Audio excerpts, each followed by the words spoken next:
Excel PU college ಗುರುವಾಯಿನಕೆರೆ, ಕರ್ನಾಟಕದ number 1 PU college. Admissions open now. 3 ವರ್ಷದ ಖುಷಿಯಲ್ಲಿರುವಂತಹ guarantee ಸರ್ಕಾರದಲ್ಲಿ ಗೊಂದಲಗಳಿಗೆ ಕೊನೆಯೇ ಇಲ್ವಾ ಅನ್ನುವಂಥ ಪ್ರಶ್ನೆ ಮೂಡಿದೆ. ಸಿಎಂ ಕುರ್ಚಿ ಕಿತ್ತಾಟದ ಕಿಚ್ಚು ತಣ್ಣಗಾಯ್ತು ಅನ್ನುವಷ್ಟರಲ್ಲಿ ಮಾಜಿ ಸಚಿವ ರಾಜಣ್ಣ ಪೆಟ್ರೋಲ್ ಸುರಿದು ಬಿಟ್ಟಿದ್ದಾರೆ. ಪರಮೇಶ್ವರ್ ಸಿಎಂ ಆಗಬೇಕು ಅನ್ನುವ ಮೂಲಕ ಡಿಕೆಶಿ ಆಸೆಗೆ ಕಡ್ಡಿಯಾಡಿಸಿದ್ದಾರೆ. ಇದಕ್ಕೆ ನಾಜೂಕಾಗಿ ಉತ್ತರ ನೀಡಿರುವಂತಹ ಡಿಕೆಶಿ ಸಿದ್ದು ಬಣಕ್ಕೆ ಡೈನಮೈಟ್ ಇಟ್ಟಿದ್ದಾರೆ.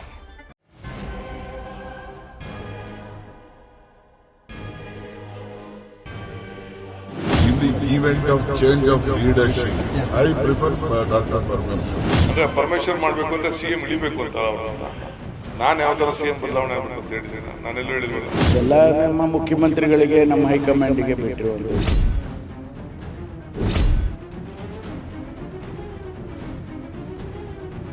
ರಾಜ್ಯದ ಗ್ಯಾರಂಟಿ ಸರ್ಕಾರಕ್ಕೆ ಇವತ್ತಿಗೆ 3 ವರ್ಷ.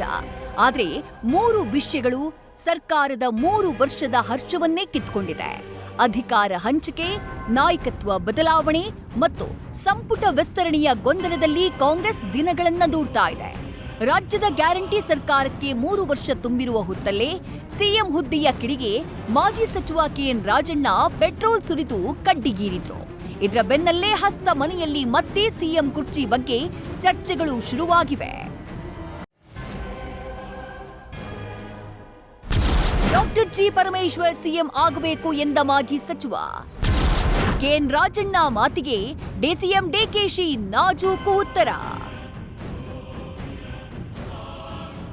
3 ವರ್ಷದ ಸಂಭ್ರಮದಲ್ಲಿರುವಂತಹ ಸಿದ್ದರಾಮಯ್ಯ ನೇತೃತ್ವದ ಗ್ಯಾರಂಟಿ ಸರ್ಕಾರ ನಿನ್ನೆ ಕಲ್ಪತರು ನಾಡಿನಲ್ಲಿ ಅದ್ದೂರಿಯಾಗಿ ಸಾಧನಾ ಸಮಾವೇಶ ಮಾಡಿ ಸಂಭ್ರಮಿಸಿತು. 3 ವರ್ಷ 100 ಹರ್ಷ ಅಂತ ಖುಷಿಯಲ್ಲಿದ್ದ ಹಸ್ತದ ನಾಯಕರಿಗೆ ಮಾಜಿ ಸಚಿವ ರಾಜಣ್ಣ ಮಾತು ಟೆನ್ಷನ್ ತರಿಸಿದೆ.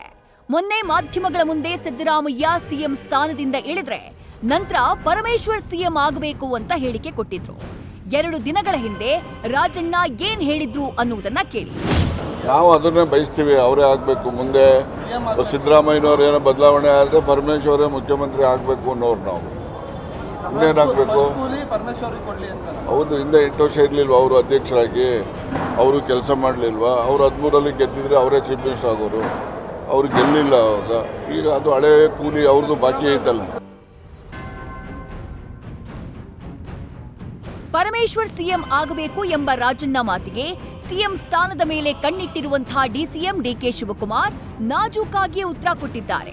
ನಾನು ಯಾವತ್ತಾದ್ರೂ ಸಿಎಂ ಬದಲಾವಣೆ ಮಾಡಿ ಅಂತ ಹೇಳಿದಿನಾ?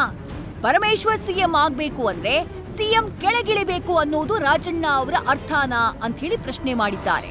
ಇದರ ಜೊತೆಗೆ ನಮ್ಮದು ಸಿಎಂದು ಏನೋ ಇದೆ, ಅದು ಬೇರೆ ವಿಚಾರ ಅಂತ ಮತ್ತೊಮ್ಮೆ ಮಾರ್ಮಿಕವಾಗಿ ನುಡಿದಿದ್ದು ಕುತೂಹಲವನ್ನ ಕೆರಳಿಸಿದೆ. ಮುಂದುವರಿಲಿ ಅಂತ ಹೇಳಿ ಏನು ತಪ್ಪೇನಿಲ್ಲ. ಅಂದ್ರೆ ಪರಮೇಶ್ವರ್ ಮಾಡಬೇಕು ಅಂದ್ರೆ ಸಿಎಂ ಇಳಿಬೇಕು ಅಂತ ಅವ್ರತ್ತ. ನಾನು ಯಾವ್ದಾರ ಸಿಎಂ ಬದಲಾವಣೆ ಆಗಬೇಕು ಅಂತ ಹೇಳಿದ್ದೀನಿ. ನಾನೆಲ್ಲೂ ಹೇಳಿಲ್ವಲ್ಲ. ರಾಜಣ್ಣನೇ ಈಗ ಸಿಎಂ ಬದಲಾವಣೆ ಮಾಡಕ್ ಕೊಟ್ಟಿದ್ದಾರೆ. ಅವ್ರು ಕೇಳಬೇಕು. ಡಿಕೆಶಿ ಜೆಡಿಎಸ್ ನಡುವೆ ಕೊಟ್ಟ ಕುದುರೆ ಮಾತಿನ ಕದನ. ನಿನ್ನೆ ಸಾಧನಾ ಸಮಾವೇಶದಲ್ಲಿ ಡಿಸಿಎಂ ಡಿಕೆಶಿ ಕೊಟ್ಟ ಕುದುರೆ ಏರದವನು ವೀರನೂ ಅಲ್ಲ, ಶೂರನೂ ಅಲ್ಲ ಅಂತ ಹೇಳಿ ಕೇಂದ್ರ ಸಚಿವ ಎಚ್.ಡಿ. ಕುಮಾರಸ್ವಾಮಿಗೆ ಟಾಂಗ್ ಕೊಟ್ಟಿದ್ರು. ಡಿಕೆಶಿಯ ಕೊಟ್ಟ ಕುದುರೆ ಮಾತಿಗೆ ನಿಖಿಲ್ ಕುಮಾರಸ್ವಾಮಿ ತಿರುಗೇಟನ್ನ ಕೊಟ್ಟಿದ್ದಾರೆ. ಡಿಕೆ ಶಿವಕುಮಾರ್ ಆದ ನಾನು ಎಂಬ ಬೋರ್ಡ್ ಅನ್ನ ಹಾಕೊಂಡು ಸಿಎಂ ಸ್ಥಾನಕ್ಕಾಗಿ ಕಾಯ್ತಾ ಕೂತಿದ್ದೀರಿ. ಜನ ಕೊಟ್ಟ ಕುದುರೆಯನ್ನ ನೀವೇ ಏರಿದ್ದೀರೋ ಅಥವಾ ಬೇರೆಯವರು ನಿಮ್ಮನ್ನ ಕೆಳಗಿಳಿಸಿದ್ದಾರೋ ಅನ್ನೋದು ರಾಜ್ಯದ ಜನರಿಗೆ ಚೆನ್ನಾಗಿ ಗೊತ್ತು ಅಂತ ಹೇಳಿ ವ್ಯಂಗ್ಯವಾಡಿದ್ದಾರೆ. ನಿಖಿಲ್ ಕುಮಾರಸ್ವಾಮಿ ಪೋಸ್ಟ್ ಬಗ್ಗೆ ರಿಯಾಕ್ಟ್ ಮಾಡಿದ ಡಿಕೆಶಿ ಆ ಹುಡುಗನಿಗೆ ನಮ್ಮ ಲೋಕಲ್ ಲೀಡರ್ ಉತ್ತರ ಕೊಡ್ತಾರೆ ಅಂತ ಹೇಳಿ ವ್ಯಂಗ್ಯವಾಡಿದ್ರು. ಆ ಹುಡುಗನ ನಾನು ಉತ್ತರ ಕೊಡೋಕೆ ನನಗೆ ಇಷ್ಟ ಇಲ್ಲ. ನಮ್ಮ ಬೇರೆ ಲೋಕಲ್ ಲೀಡರ್ಸ್ ಉತ್ತರ ಕೊಡ್ತಾರೆ. ನನಗೆ ಅವ್ರ ಸ್ಟೇಟಸ್ಸೇ ಗೊತ್ತಿಲ್ಲ ನನಗಿನ್ನ. ಏನೋ ಪಕ್ಷದ ಅಧ್ಯಕ್ಷರು ಮಾಡಿದ್ಮೇಲೆ ಬೇಕಾದ್ರೆ ಏನೋ ಉತ್ತರ ಕೊಡಿ. ಸರ್ಕಾರಕ್ಕೆ 3 ವರ್ಷ ಪೂರೈಸ್ತಾ ಇದ್ದ ಹಾಗೆ ಕಾಂಗ್ರೆಸ್ ಪಾಳ್ಯದಲ್ಲಿ ಭಾರೀ ಚಟುವಟಿಕೆಗಳು ನಡೀತಾ ಇವೆ. ಕೆಜೆ ಜಾರ್ಜ್ ನಿವಾಸದಲ್ಲಿ ಸಿದ್ದು ಆಪ್ತರು ಸಭೆ ಸೇರಿದ್ರು. ಈ ಬಗ್ಗೆ ಪ್ರತಿಕ್ರಿಯಿಸಿರುವಂತಹ ಗೃಹ ಸಚಿವ ಪರಮೇಶ್ವರ್ ಲೈಕ್ ಮೈಂಡೆಡ್ ಉತ್ತರ ನೀಡಿದ್ದಾರೆ.